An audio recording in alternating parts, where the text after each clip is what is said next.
ओम श्री गणेशाय नमः। प्रिय श्रोताओं, आज शनिवार के दिन आप सुनिए शनि देव की एक बहुत ही दुर्लभ कथा, जिसे सुनने मात्र से ही जन्म जन्मांतर के पाप दूर हो जाते हैं और जितने भी ग्रह दोष होते हैं वो भी समाप्त हो जाते हैं। तो दोस्तों, आइए श्रवण करते हैं शनि देव की कथा। किसी गांव में एक बहुत ही विद्वान ब्राह्मण रहता था। एक दिन रात्रि में उसने सपने में देखा कि एक नीला वस्त्र पहने हुए बहुत ही दिव्य पुरुष उसे कह रहे हैं कि हे ब्राह्मण देवता, मैं तुझे लगूंगा। अब देखिए, यह सपना उस ब्राह्मण को रोज दिखाई देता था। इससे वह परेशान हो गया और दुबला पतला होने लगा। उसका स्वास्थ्य बहुत ही गिरने लगा।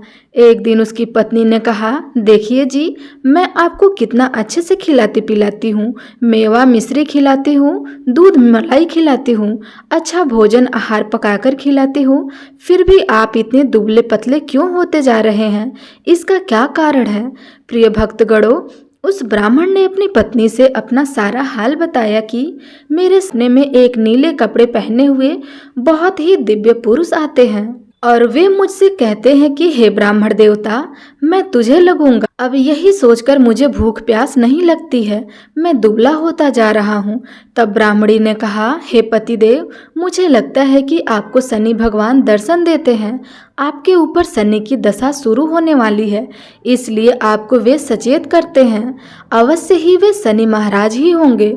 अब की बार जब देखना तो आप उनसे कहिएगा कि आप मुझे सिर्फ सवा पहर के लिए ही लगना। फिर भक्तगणों, उसी दिन जब रात्रि होती है तो ब्राह्मण फिर से सो जाता है और उसके सपने में शनि भगवान दर्शन देते हैं और फिर वही कहते हैं, हे ब्राह्मण, आज मैं तुझे लगूंगा। तब ब्राह्मण ने कहा, हे भगवान, यदि आप लगना ही चाहते हो तो लग जाइए, लेकिन यह बताइए आप कितने दिनों के लिए लगेंगे? तब शनिदेव ने कहा, हे ब्राह्मण, तुम्हारे ऊपर 7.5 शुरू होने वाली है, मैं तुम पर 7 साल के लिए लगूंगा। तब ब्राह्मण ने कहा, क्षमा कीजिए भगवान, इतना भारी तो मुझसे झेला नहीं जाएगा, 7 साल बहुत ज़्यादा है। तब भगवान शनिदेव बोले, अच्छा, 5 वर्ष के लिए ही लगूंगा। तब ब्राह्मण ने कहा, शनि महाराज, यह भी मेरे लिए ज़्यादा है। तब शनि भगवान बोले, तो ठीक है, 2.5 साल तक लग जाऊं। तब ब्राह्मण ने फिर से मना कर दिया। तब शनिदेव कहने लगे, सवा पहर के लिए ही लगूंगा तो ठीक रहेगा ना? प्रिय भक्तगणों, उसे सवा पहर की शनि की दशा लग गई। ब्राह्मण ने नींद से उठते ही अपनी पत्नी से कहा, देखो, मेरे सवा पहर की शनि की दशा लगी हुई है, सो मैं जंगल जा रहा हूँ, समय बिताऊंगा। तुम मेरे खाने पीने का सारा सामान बांध दो और मेरे पीछे किसी से लड़ना मत, घर में बैठे रहना, बच्चों को भी कहीं जाने मत देना और इस सवा पहर में किसी को गाली भी मत सुनाना। ऐसा कहकर के ब्राह्मण अपने घर से जंगल की ओर चल दिए। जंगल में ब्राह्मण एक पीपल के पेड़ के नीचे बैठे थे और हनुमान जी का पाठ करने लगे। एक पहर बीत गया तो ब्राह्मण ने सोचा, बाकी का समय तो रास्ते में ही बीत जाएगा, तो वह वहां से चल दिए और रास्ते में चलते हुए उसे एक सब्जी मंडी दिखाई दी। उसने सब्जी मंडी से एक बड़ा सा कद्दू खरीद लिया। कद्दू खरीद के अपने चादर में लपेट कर वहां से चल दिए। तभी रास्ते में शनि महाराज एक साधु का वेश बदलकर उसके पास आ जाते हैं और कहते हैं कि तुम्हारे चादर में क्या है ब्राह्मण? तब ब्राह्मण ने कहा, हे साधु महाराज, मेरे इस चादर में तो कद्दू है। साधु ने कहा, अच्छा कद्दू है तो दिखाओ। जब ब्राह्मण ने अपना चादर दिखाया तो आश्चर्य, उसमें तो उस राजा के राज्य के बेटे का कटा हुआ सर था। यह देखते ही साधु महाराज, जो कि शनि देव थे, उस ब्राह्मण को लेकर राजा के दरबार में पहुंच गए और राजा से कहने लगे, महाराज, यह देखिए, यह दुष्ट दुराचारी आपके पुत्र का हत्या करके उसके सर को काट के अपने चादर में लपेटकर घूम रहा था, उसे आप दंड दीजिए। प्रिय भक्तगणों, राजा ने जब यह सुना कि ब्राह्मण ने उसके पुत्र को मार दिया है और राजकुमार की हत्या करवा दी है, तब राजा बहुत क्रोधित हुए। उसने कहा, मुझे मत दिखाओ, मुझे यह सब कुछ देखकर अच्छा नहीं लगेगा। सैनिक, तुम इसे तुरंत ले जाओ और इसे सूली पर चढ़ा दो। प्रिय भक्तजनों, जब नगर में यह समाचार मिली कि राजा के पुत्र का सर कट चुका है, एक ब्राह्मण ने उसकी हत्या कर दी है, तो नगर में हाहाकार मच गया और उस ब्राह्मण को सैनिक सूली पर चढ़ाने के लिए ले गए। जब फांसी पर चढ़ने ही वाला था, तब जैसे कि नियम के अनुसार मरने वाले से उसकी अंतिम इच्छा को पूछा जाता है, तो सैनिक ने भी ब्राह्मण की अंतिम इच्छा को पूछा। सैनिक ने कहा, हे ब्राह्मण, बताओ तुम्हारी अंतिम इच्छा क्या है। तब ब्राह्मण ने सोचा कि यदि किसी प्रकार कुछ समय तक के लिए फांसी रुक जाए तो सन्नी की दशा का 1.25 पहर पूर्ण हो जाएगा। यह सोचकर उसने कहा, भाई, मैं बचपन से नित्य बालाजी का कथा सुनता हूँ। आज मेरे मरने से पहले अंतिम बार कथा कह लेने दो। अब क्या था, फांसी देने वाले सैनिक ने आखिर उसकी इच्छा पूर्ण होने तक फांसी रोक दी। कहानी कहते कहते 1.25 पहर पूरा हो गया। सन्नी की दशा खत्म हो गई। अब इधर देखिए, राजा का जो पुत्र था राजकुमार, वह जंगल से शिकार खेलकर वापस राजमहल में आ गया। राजमहल में राजकुमार को देखते ही राजा बड़ा ही प्रसन्न हुआ, लेकिन मन ही मन उसे डर भी लग रहा था। राजकुमार वह जंगल से शिकार खेलकर वापस राजमहल में आ गया। राजमहल में राजकुमार को देखते ही राजा की बड़ी प्रसन्नता हुई। यदि उस निर्दोष ब्राह्मण को फांसी चढ़ा दिया गया होता तो ब्राह्मण हत्या का दोष लग जाता। अब क्या था, राजा ने 2 घुड़सवारों को जल्दी से फांसी की तरफ दौड़ाया और ब्राह्मण को आदर सहित दरबार में आने का हुक्म दिया। ब्राह्मण राजे दरबार में उपस्थित हुआ तो राजा ने क्षमा याचना मांगते हुए कहा कि आपके बगल में जो चादर है उसे खोल कर दिखाओ। तब राजा ने आज्ञा के अनुसार ब्राह्मण के चादर खोला तो उसमें कद्दू था। राजा ने ब्राह्मण को बहुत सा धन दिया और पूछा, हे ब्राह्मण देवता, मुझे यह समझ नहीं आया, इस सब के पीछे क्या रहस्य है? यह सब क्यों हुआ? आखिर यह सब क्या था? तब ब्राह्मण ने कहा, हे महाराज, मुझे 1.25 पहर की सन्नी की दशा लगी थी, इसलिए यह सब कुछ हो रहा था। तब राजा ने कहा, हे ब्राह्मण देव, सन्नी की दशा किस प्रकार टलती है? तब ब्राह्मण ने कहा, हे राजन, यदि राजा या सेठ को यह दशा लगती है तो काला हाथी या काला घोड़ा दान करना चाहिए, और यदि गरीबों को शनि की दशा लगती है तो पीपल की पूजा करनी चाहिए और शनि चालीसा का पाठ भी करनी चाहिए। शनि की कहानी सुने, तिल, तेल और काला उड़द आदि का दान दे, काले कुत्ते को तेल चुबड़ी रोटी खिलाएं तो शनि की दशा उतर जाएगी। अब देखिए, राजा ने उस ब्राह्मण को कद्दू वापस कर दिया। अब घर आकर ब्राह्मण ने कद्दू अपनी पत्नी को दे दिया। जब उसकी पत्नी ने सब्जी बनाने के लिए उस कद्दू को काटा तो उसके बीजों की जगह हीरे मोती निकलने लगे। ब्राह्मणी ने पूछा, हे पतिदेव, यह सब क्या है? इसमें से हीरे मोती कैसे निकल रहे हैं? इसे कहाँ से लाए हैं आप? तब ब्राह्मण ने कहा, हे प्रिय, जब शनि की दशा लगी थी तो यह कद्दू कुंवर का सर बन गया था, और जब दशा उतरी तो शनि जी ने कैसे निहाल कर दिया, हमें मलमाल कर दिया। हे शनि देवता, जैसे ब्राह्मण को शनि की दशा लगी वैसे किसी को शनि की दशा ना लगे। जैसे ब्राह्मण को धन दौलत मिला वैसे सबको धन दौलत मिले। कहानी कहते सुनते हुंकार भरने वाले सबको मिले। तो प्रेम से बोलिए शनि भगवान की जय। प्रिय भक्तगणों, अब आइए श्रवण करते हैं भगवान शनिदेव की दूसरी कथा। यह कथा सुनने से भक्तों को मनवांछित फल की प्राप्ति होती है। नर्मदा नदी के किनारे एक गांव में बहुत ही बड़े साहूकार का परिवार निवास करता था। साहूकार की मृत्यु हो चुकी थी। घर में साहूकारनी तथा उसके 2 बेटे, एक बड़ी बहू थी। साहूकारनी का छोटा बेटा मानसिक रोग से ग्रस्त था। उसकी मानसिक स्थिति ठीक नहीं थी। साहूकारनी की बड़ी बहू तारा को विवाह के कई वर्ष बीत चुके थे, अभी तक उसे संतान नहीं हुई थी। तारा को सदैव यही भय रहता था कि कहीं उसके पति संतान पाने के लिए दूसरा विवाह न कर ले। यदि उसके पति ने दूसरा विवाह कर लिया तो उसे सौतन का दुख सहना पड़ेगा। इसी डर से तारा ने एक योजना बनाई और अपने ही घर में काम करने वाली नौकरानी चंदा से अपने देवर चंदन का विवाह कराने का निर्णय लिया और अपनी सास साहूकारनी से तथा अपने पति को मना लिया। चंदा स्वभाव से बड़ी ही दयालु तथा कृष्ण भक्त थी। वह बचपन से ही उसी साहूकारनी के घर काम करती थी। उसका अपना कोई नहीं था। अब चंदा का विवाह मानसिक रोगी चंदन से करा दिया गया। कुछ साल बाद चंदन ने एक सुंदर पुत्र को जन्म दिया, किंतु चंदा की जेठानी तारा ने चंदा का बच्चा छीन लिया और उसे घर में धक्के मारकर बाहर निकाल दिया, और तारा ने अपने पति को भी अपने पक्ष में कर लिया। प्रिय भक्तगणों, बेचारा चंदन तो मानसिक रोगी था, वह कर भी क्या सकता था। और वह साहूकारनी चाहती थी कि और वह साहूकारनी चाहकर भी कुछ न कर सकी। प्रिय भक्तगणों, दरअसल यह तो तारा की चाल थी। उसने तो कभी चंदा को अपनी देवरानी माना ही नहीं था। वह तो सिर्फ चंदा से उसका बच्चा लेना चाहती थी ताकि उसे पाल पोस करके अपना नाम दे सके। अब देखिए, चंदा के बार बार रोने गिड़गिड़ाने पर भी तारा नहीं मानी और उसे उस गांव से निकलवा दिया। अब चंदा गांव गांव भटकने लगी। भटकते भटकते वह कृष्ण जी के एक पुराने मंदिर में जा पहुंची। वहीं पर उसने प्रभु से न्याय की गुहार लगाई। वह अपना सर भगवान की चौखट पर पटकने लगी तथा लगातार ओम कृष्णाय नमः मंत्र का जाप भी करती रही। प्रिय भक्तजनों, उस स्त्री की करुणा पुकार न्याय के देवता शनि देव ने सुनी तथा भगवान श्री कृष्ण के आदेश से तुरंत चंदा के पास उपस्थित हो गए और साधारण मनुष्य का रूप धारण करके उसे अपने आप को कष्ट ना पहुंचाने के लिए कहा और कहा कि हे बहन, तुम भगवान श्री कृष्ण पर विश्वास रखो और ओम कृष्णाय नमः मंत्र का जाप करती रहो।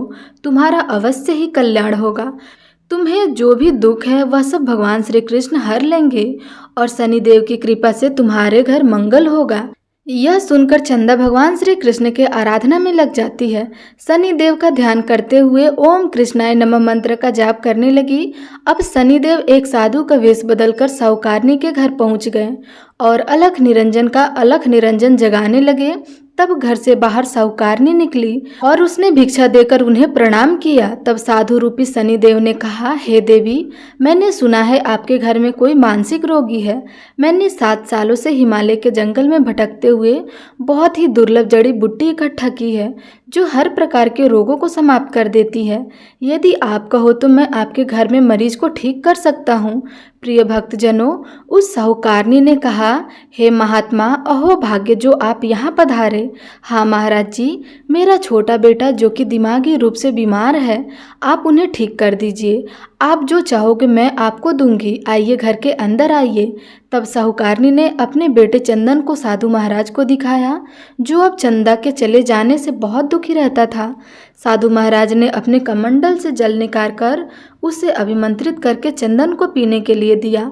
उस जल को पीते ही चंदन बिल्कुल ठीक हो गया और साधु महाराज ने तारा को भी बहुत समझाया कि वह चंदा का बच्चा उसे वापस कर दे और अपनी गलती को स्वीकार कर ले, किंतु चंदा नहीं मानी। वह उल्टे ही साधु महाराज को ही डांटने लगी, यहाँ तक कि चंदन के ठीक होने से उससे ईर्ष्या करने लगी।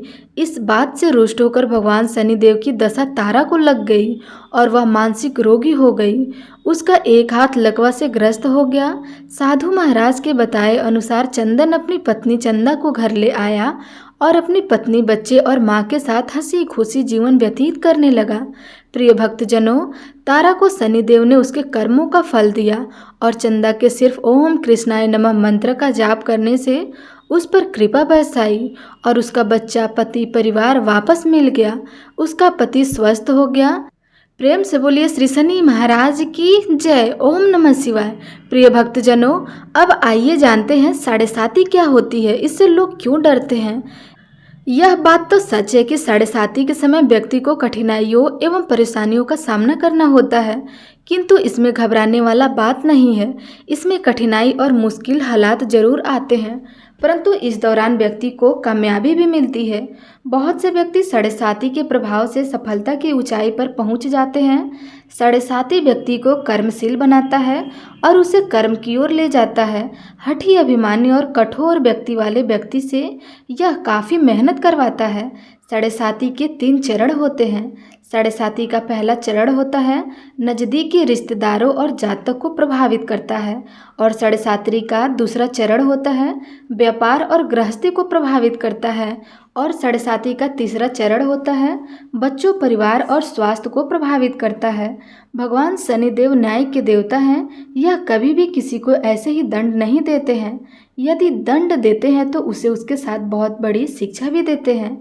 जैसे एक माता अपने पुत्र की गलती पर उसे दंड देती है उसकी भलाई के लिए, उसे सही मार्ग पर जाने के लिए, ठीक वैसे ही शनिदेव कर्म और न्याय के पथ पर चलने के लिए मनुष्य को दंड देते हैं ताकि वह डरकर आगे ऐसा कार्य ना करे और अपने जीवन को सरल और सार्थक बनाए।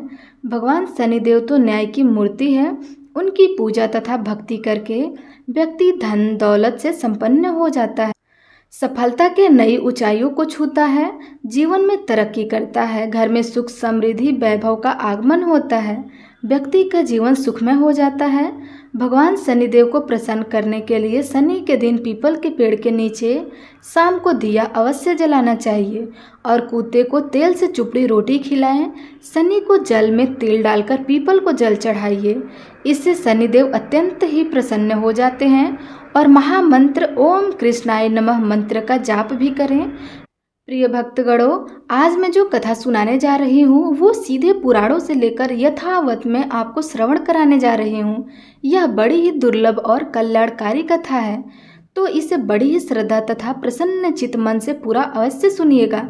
एक बार नैमिषारण्य तीर्थ में 80,000 ऋषि मुनि एकत्रित होकर पुराणों के ज्ञाता श्री सूत जी से पूछने लगे, हे महामुनि, आपने हमें अनेक पुराणों की कथाएं सुनाई हैं।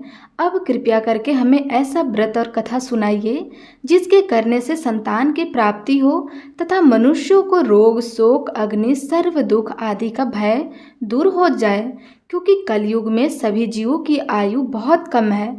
फिर इस पर उन्होंने रोग चिंता के कष्ट लगे रहते हैं, तो फिर वह श्री कृष्ण हरि के चरणों में अपना ध्यान कैसे लगाएंगे। श्री सूत जी बोले, हे मुनि, आपने लोक कल्याण के लिए बहुत ही उत्तम प्रश्न पूछी है। एक बार युधिष्ठिर ने भगवान श्री कृष्ण से लोक कल्याण के लिए यही प्रश्न किया था। भगवान श्री कृष्ण और युधिष्ठिर का संवाद तुम्हारे सामने कहता हूँ, ध्यान पूर्वक सुनो। इसे सुनने से मनुष्य को शिवलोक की प्राप्ति होती है। एक समय पांडवों की सभा में श्री कृष्ण जी बैठे हुए थे। तब युधिष्ठिर ने भगवान श्री कृष्ण से प्रश्न किया, हे प्रभु, हे नंद नंदन गोपी नंदन, आपने मेरे लिए अनेक कथाएं सुनाई है। आज आप कृपया करें ऐसा व्रत या कथा सुनाइए जिसके करने से मनुष्य को रोग चिंता का भय समाप्त हो सके और उनको पुत्र की प्राप्ति हो। हे प्रभु, बिना पुत्र के जीवन व्यर्थ है। पुत्र के बिना मनुष्य नरकगामी होता है। प्रभु के बिना मनुष्य पितृ ऋण से छुटकारा नहीं पाता और ना ही उसका पुत्रगण नामक नरक से उद्धार हो सकता है। अतः पुत्रदायक व्रत बतलाइए। तब श्री कृष्ण भगवान बोले, हे राजन, मैं एक प्राचीन इतिहास कहता हूँ, आप उसे ध्यान पूर्वक सुनो। कुंडलपुर नामक एक नगर था, उसमें नंद नामक एक ब्राह्मण रहता था। भगवान श्री कृष्ण के कृपा से उसके पास सब कुछ था, फिर भी वह दुखी रहता था। इसका कारण यह था कि ब्राह्मण की स्त्री सुनंदा को कोई संतान नहीं था। सुनंदा पतिव्रता थी, भक्ति पूर्वक श्री हनुमान जी की आराधना करती थी। मंगलवार के दिन व्रत करके अंत में भोजन बनाकर हनुमान जी का भोग लगाने के बाद ही स्वयं भोजन ग्रहण किया करती थी। एक बार मंगलवार के दिन ब्राह्मणी गृहस्थ की कार्य से अधिकता के कारण हनुमान जी को भोग न लगा सकी, तो इस पर उसे बहुत ही दुख हुआ। उसने कुछ भी नहीं खाया और अपने मन में प्रण किया कि अब तो अगले मंगलवार को ही हनुमान जी का भोग लगाकर अन्य जल ग्रहण करूंगी। तब ब्राह्मणी सुनंदा प्रतिदिन भोजन बनाती, श्रद्धा पूर्वक पति को खिलाती, परंतु स्वयं भोजन नहीं करती थी और मन ही मन श्री हनुमान जी की आराधना करने लगती थी।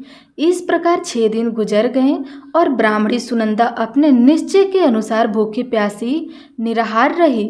अगले दिन मंगलवार को ब्राह्मणी सुनंदा प्रातः काल ही बेहोश होकर गिर पड़ी। ब्राह्मणी सुनंदा की इस असीम भक्ति के प्रभाव से ही हनुमान जी बहुत ही प्रसन्न हुए और प्रकट होकर बोले, हे सुनंदा, मैं तेरी भक्ति से बहुत प्रसन्न हूँ। सुनंदा अपने आराध्य देव श्री हनुमान जी को देखकर आनंद की अधिकता से विहल्ल हो चुकी श्री हनुमान जी के चरणों में गिर पड़ी और बोली, हे प्रभु, मेरी कोई संतान नहीं है, कृपया करके मुझे संतान प्राप्ति का आशीर्वाद दीजिए, आपकी अति कृपा होगी। श्री महावीर जी बोले, तेरी इच्छा पूर्ण होगी, तेरी एक कन्या पैदा होगी, उसके अष्टांग प्रतिदिन सोना चांदी दिया करेंगे। इस प्रकार कहकर श्री हनुमान जी अंतर्ध्यान हो गए। ब्राह्मणी सुनंदा बहुत हर्षित हुई और सभी समाचार अपने पति से कहा। अब ब्राह्मण देव कन्या का वरदान सुनकर कुछ दुखी हुए, परंतु सोना मिलने की बात सुनी तो बहुत प्रसन्न हुए। प्रसन्न होकर विचार किया कि ऐसी कन्या के साथ मेरी निर्धरता भी समाप्त हो जाएंगी। श्री कृष्ण हनुमान जी की कृपा से वह ब्राह्मणी गर्भवती हो गई और 10वें महीने में उसे बहुत ही सुंदर पुत्र की प्राप्ति हुई। वह बच्ची अपने पिता के घर में ठीक उसी तरह बढ़ने लगी जिस प्रकार शुक्ल पक्ष का चंद्रमा बढ़ता है। 10वें दिन ब्राह्मण ने उस बालिका का नामकरण संस्कार करवाया। उसके कुल पुरोहित उस बालिका का नाम रत्नावली रखा, क्योंकि यह कन्या सोना प्रदान कर रही थी। इस कन्या ने पूर्व जन्म में बड़े ही विधान से मंगल देव का व्रत किया था। रत्नावली का अष्टांग बहुत ही सोना देता था। उस सोने से नंदा ब्राह्मण बहुत ही धनवान हो गए। अब ब्राह्मणी बहुत ही अभिमान करने लगी थी। समय बीतता रहा। अब रत्नावली 10 वर्ष की हो चुकी थी। एक दिन जब नंदा ब्राह्मण प्रसन्नचित्त था, तब सुनंदा ने अपने पति से कहा, मेरी पुत्री रत्नावली विवाह के योग्य हो गई है, अतः आप कोई सुंदर योग्य वर देखकर इसका विवाह कर दीजिए। यह सुनकर ब्राह्मण बोले, अभी तो रत्नावली बहुत छोटी है। तब ब्राह्मणी बोली, शास्त्रों की आज्ञा है कि कन्या 8वें वर्ष में गौरी, 9वें वर्ष में रोहिणी, 10वें वर्ष में कन्या, इसके पश्चाताप राजस्वला हो जाती है। गौरी के दान से पाताल लोक की प्राप्ति होती है, रोहिणी के दान से बैकुंठ लोक की प्राप्ति होती है और कन्या के दान से इंद्रलोक में सुखों की प्राप्ति होती है। अगर हे पतिदेव राजवसला का दान किया जाता है तो घोर नरक की प्राप्ति होती है। इस पर ब्राह्मण बोला, अभी तो रत्नावली मात्र 10 वर्ष की है और मैंने तो 16-17 वर्ष की कन्याओं के विवाह कराए हैं, अभी जल्दी क्या है। तब ब्राह्मणी सुनंदा बोली, आपको तो लोभ अधिक हो गया है लगता है। शास्त्रों में कहा गया है कि माता पिता और बड़ा भाई राजवसला कन्या को देखते हैं तो वह अवश्य ही नरकगामी होते हैं। तब ब्राह्मण बोला, अच्छी बात है, कल मैं अवश्य ही योग्य वर की तलाश में अपना दूत भेजूंगा। अब दूसरे दिन ब्राह्मण ने अपने दूत को बुलाया और आज्ञा की कि जैसी सुंदर मेरी कन्या है वैसी ही सुंदर वर उसके लिए तलाश करो। दूत अपने स्वामी की आज्ञा पाकर निकल पड़े। पंपई नगर में उसने एक सुंदर लड़के को देखा। वह लड़का एक ब्राह्मण परिवार का गुणवान पुत्र था। उसका नाम सोमेश्वर था। दूत ने इस सुंदर व गुणवान ब्राह्मण पुत्र के बारे में अपने स्वामी को पूर्ण विवरण दिया। ब्राह्मण नंदा को भी सोमेश्वर अच्छा लगा और फिर शुभ मुहूर्त में विधि पूर्वक कन्यादान करके ब्राह्मण ब्राह्मणी संतुष्ट हो गए। परंतु ब्राह्मण के मन में तो लोभ समाया हुआ था। उसने कन्यादान तो कर दिया था, वह बहुत ही घिन्य था। उसने विचार किया कि रत्नावली तो अब चली जाएगी और मुझे इससे जो सोना मिलता था अब वह मिलेगा नहीं। मेरे पास जो धन था कुछ तो इसके विवाह में खर्च कर दिए और जो शेष बचा है वह भी कुछ दिनों के पश्चाताप समाप्त हो जाएगा। मैंने तो इसका विवाह करके बहुत बड़ी भूल कर दी है। अब कोई ऐसा उपाय हो कि रत्नावली मेरे घर में बनी रहे, अपने ससुराल न जाए। लोभी रूपी राक्षस ब्राह्मण के मस्तिष्क पर छाता रहा था। रात भर अपनी शैया पर बेचैनी से करवटें बदलने लगे। उसने एक बहुत ही क्रूर निर्णय लिया। उसने विचार किया कि जब रत्नावली को लेकर उसका पति सोमेश्वर अपने घर के लिए जाएगा तो वह मार्ग में छिपकर सोमेश्वर का वध कर देगा और अपनी लड़की को अपने घर ले आएगा, जिससे नियमित रूप से उसे सोना भी मिलता रहेगा और समाज का कोई मनुष्य उसे दोष भी नहीं दे सकेगा। अब प्रातःकाल क्या हुआ, नंदा और सुनंदा ने अपने जमाई तथा लड़की को बहुत सारा धन देकर विदा किया। सोमेश्वर अपनी पत्नी रत्नावली को लेकर ससुराल अपने घर की तरफ चल दिया। ब्राह्मण नंदा महालोभ के वशीभूति हो अपनी मति खो चुका था। पाप पुण्य का उसे विचार न रहा। अपने भयानक व क्रूर निर्णय को कार्य रूप देने के लिए उसने अपने दूतों को मार्ग में अपने जमाई का वध करने के लिए भेज दिया, ताकि रत्नावली से प्राप्त होने वाला सोना उसे मिल सके, वह कभी निर्धन ना हो। ब्राह्मण के दूत ने अपने स्वामी की आज्ञा का पालन करते हुए उसके जमाई सोमेश्वर का मार्ग में ही वध कर दिया। समाचार प्राप्त कर ब्राह्मण नंदा मार्ग में पहुंचा और रोदन करती अपनी पुत्री रत्नावली से बोला, हे पुत्री, मार्ग में लुटेरों ने तेरे पति का वध कर दिया है। भगवान की इच्छा के आगे किसी का कोई वश नहीं चलता। अब तू घर चल, वहां पर ही रहकर शेष जीवन व्यतीत करना। जो भाग्य में लिखा होता है वही होता है। अकाल मृत्यु से रत्नावली बहुत ही दुखी हुई। करुणा क्रुदन व रुदन करते हुए वह बोली, हे पिताजी, इस संसार में जिस स्त्री का पति नहीं है उसका जीवन व्यर्थ है। मैं अपने पति के साथ ही अपने शरीर को जला दूंगी और सती होकर अपने इस जन्म को, माता पिता के नाम को तथा सास ससुर के यश को सार्थक करूंगी। ब्राह्मण नंदा अपनी पुत्री रत्नावली के वचनों को सुनकर बहुत दुखी हुआ और विचार करने लगा, मैंने व्यर्थ ही जमाई का वध करके पाप अपने सर रख लिया है। रत्नावली तो उसके पीछे अपने प्राण तक देने को तैयार है। मेरा तो दोनों तरफ से मरण हो गया। धन तो अब मिलेगा नहीं, जमाई वध के पाप के फल स्वरूप यम यातना भी भुगतनी पड़ेगी। यह सोचकर वह बहुत ही घिन्न हुआ। अब सोमेश्वर की चिंता बन गई। रत्नावली सती होने की इच्छा से अपने पति का सिर अपनी गोद में रखकर चिता में बैठ गई। जैसे ही सोमेश्वर की चिता को अग्नि लगाई गई, वैसे ही प्रसन्न होकर मंगल देव वहां प्रकट हुए और बोले, हे रत्नावली, मैं तेरी भक्ति से बहुत प्रसन्न हूँ, तू वर मांगो। तब रत्नावली ने अपने पति का जीवन दान मांगा। तब मंगल देव बोले, रत्नावली, तेरा पति अजर अमर है, यह महाविद्वान भी होगा और इसके अतिरिक्त तेरी जो इच्छा हो वर मांगो। तब रत्नावली बोली, हे ग्रहों के स्वामी, यदि आप मुझ पर इतना ही प्रसन्न हो तो मुझे यह वरदान दीजिए कि जो भी मनुष्य मंगलवार के दिन प्रातःकाल लाल पुष्प लाल चंदन से पूजा करके आपका स्मरण करेगा, उसको रोग व्याधि ना हो, स्वजनों का भी वियोग ना हो, सर्प अग्नि तथा शत्रुओं का भय ना हो। जो स्त्री मंगलवार का व्रत करे वह कभी विधवा न हो। मंगल देव तथास्तु कह करके अंतर ध्यान हो गए। सोमेश्वर मंगल देव की कृपा से जीवित हो उठा।